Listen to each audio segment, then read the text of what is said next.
Feeling good about the Wolverine fire. Coming down the shoreline to the first creek fire. It's down here by the state park. That fire was initial or a lightning start from the storm that went through the other day. It challenged us. We lost a number of structures in there during the initial attack, but we haven't lost a structure on that fire for 2 days now.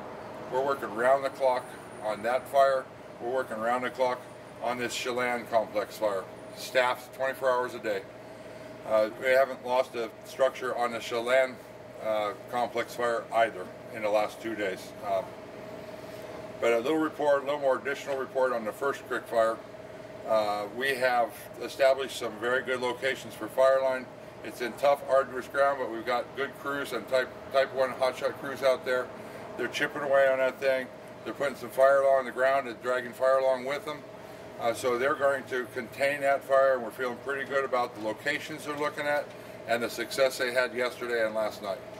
So we anticipate we're going to be high probability of success getting around that thing. Probably by tomorrow morning we should have a pretty good idea just how little work is left on that fire in regards to just containing it.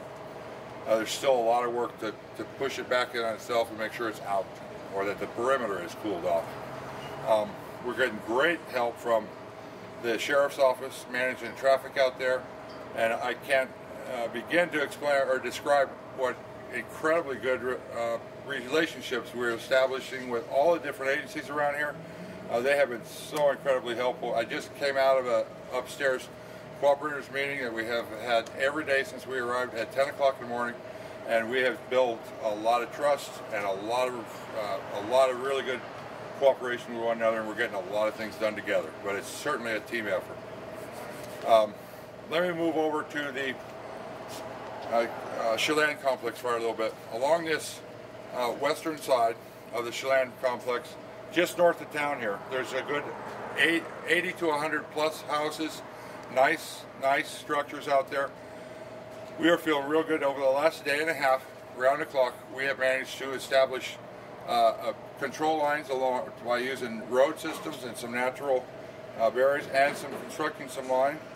And crews have been putting fire on the ground.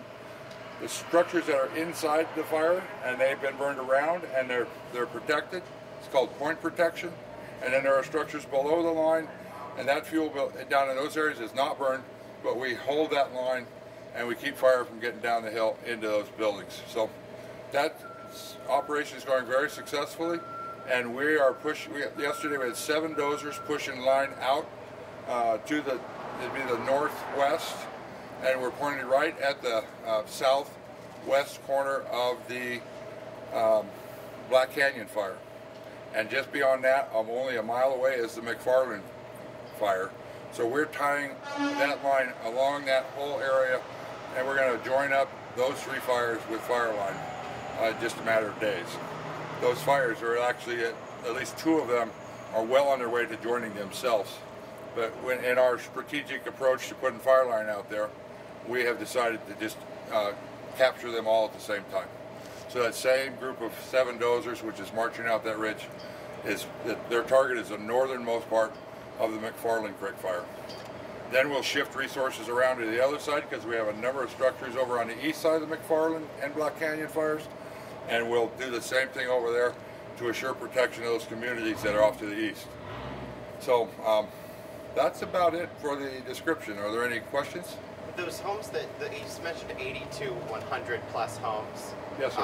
Are those in the Union Valley? Is that yesterday it seemed like those were in a kind of a precarious position? Has that position improved today? Those are the ones I'm talking about, west of Union Valley. Yes, yesterday and the day before in particular, they were in a precarious location, and today they are in a much improved environment, because we have burned out on our terms a lot of the fuel available that where it would get some energy to jump the line, and we have secured that line, and we have people out there 24 hours a day now. When that fire first came through and we lost structures, that was with no firefighters out there for the most part, or firefighters that were running out and as the chaos and no structured organization, and doing the best they can to protect individual points that might be damaged. But my operations folks and my team have put together a very well communicated strategic plan for getting after the overall long-term protection of the entire area all at once.